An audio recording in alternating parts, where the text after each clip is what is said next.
Hi, today's read aloud is Cat Kong. It's the sequel to Dogzilla that I read yesterday.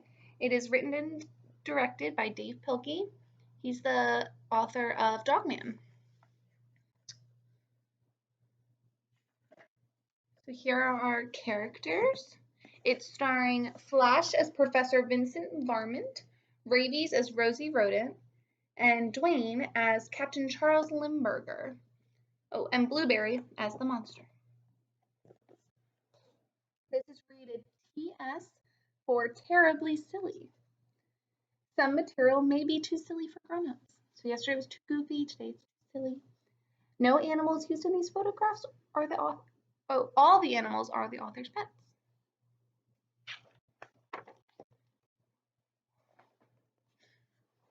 One dark and perilous night, 3 mouse explorers sailed toward a strange, uncharted island. Captain Charles Limburger steered the tiny vessel while Dr. Vincent Varmint and his beautiful assistant Rosie Rodent looked on. When they reached the island, the 3 explorers were astonished. A group of natives was performing an ancient ceremony, offering up a sacrificial can of tuna fish and repeating a mysterious chant. Here, kitty, kitty, here, kitty, kitty, here, kitty, kitty, kitty. Suddenly, the island began to tremble. Crashing through the thick forest came the most frightening creature ever known to mousekind, the mighty Cat Kong. Meowing and hissing ferociously, the colossal cat took 3 giant kitty steps and tripped over the tuna fish can. Plunk! Cat Kong bumped his head on the ground and was knocked out cold. If only we could bring him back to the city with us, said Dr. Varmint. No, replied Rosie Rodent. It would be wrong to take this creature away from its natural habitat just to satisfy our scientific curiosity. Forget science, squeaked the doctor. Think of the money we could make.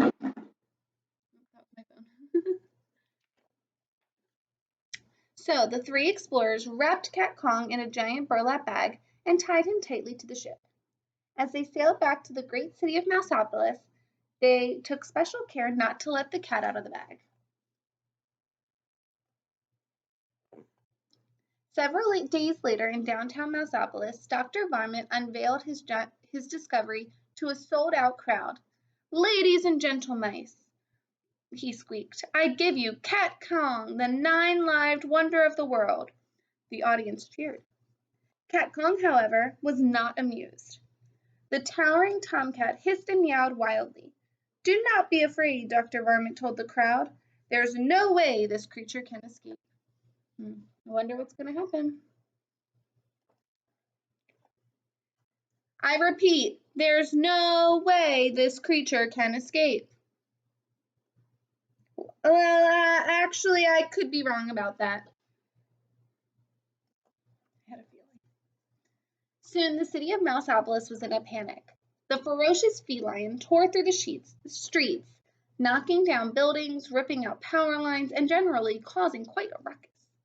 Captain Charles Limburger rushed off to organize a counterattack team, while the beautiful Rosie Rodent watched the destruction from her apartment window. Help! Cried the engineer. The cat's got my train.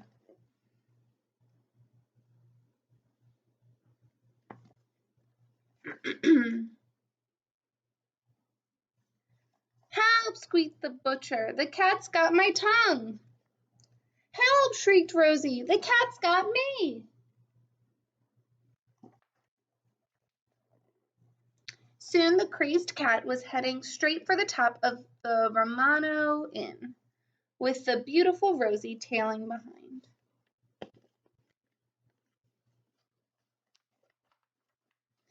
A fleet of airplanes quickly flew into action, but their weapons were useless against the meowing menace. It seemed as if nothing could stop the terrifying Cat Kong.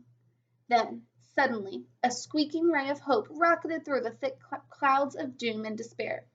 Captain Charles Limburger to the rescue! Captain Limburger had a plan. He swooped close to Cat Kong and held out a red package tied with gold ribbon. Hey, Cat, he shouted. Look what I've got. He circled again and again, shouting, "You'll never guess what's inside this package." The cat Kong stared intensely at the red package. With each passing second, the colossal kitty's interest grew and grew. Finally, Cat Kong could stand it no longer. He had to find out what was inside the package. With one swift paw, the puzzled kitty reached out for the red package and lost his balance. Meow.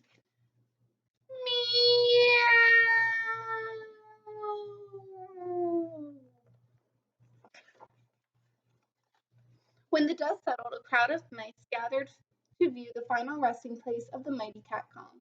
"He's fallen," said one mouse, "and he can't get up," said another. "Well," said the chief of police, "it looks as if beauty killed the beast." "No," said Dr. Varmint, as he looked sadly into the glowing red horizon. "It was curiosity. Curiosity killed the cat."